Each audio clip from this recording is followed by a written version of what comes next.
ভান্ডারি ভাই কিছু একটা কর না। আর কইছি সভা তভা সব এক, কওয়া না কওয়া সমান। আওয়ামী লীগে বলে দেশটারে খাইছে, আমাদের বিএনপিরা ভোগা মারতেছে। তেলের দাম বাড়ায় দিন পজুন, আরে আলার বেলারা প্রতিদিন বাড়ায়। আর মার সুদি ভাই, আমার কথা আপনারা মনে করেন না। এই যে মস্ত বার বলাই আর ভাই, আগে পর তো লঙ্গি এখন পরে ফ্যান। আপনি কি পরেন ভাই? আমি হাফ প্যান্ট সময় লঙ্গিও পরি এখন কি বাজেন ভাই? এখন। ওই পেজু পেজু এটা কি খেয়েছো? এটা বোম্বে পেজু, বোম্বে পেজু।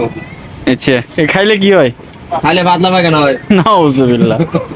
তো এই পাতলা পায়খানা হইলে কি ভালো হইবে আপনার লাগে না খারাপ হইবে? না ভালো হইব, কারণ মানুষের কষা তো এখন, এই কারণে এটা বানাইতেছি পাতলা পায়খানা হোক। আর মানুষের খাই গুছিয়েছে হিসাব করুক, সবাই ভান্ডারি গুছিয়েছিল, আমি সবার গুছিয়েছি।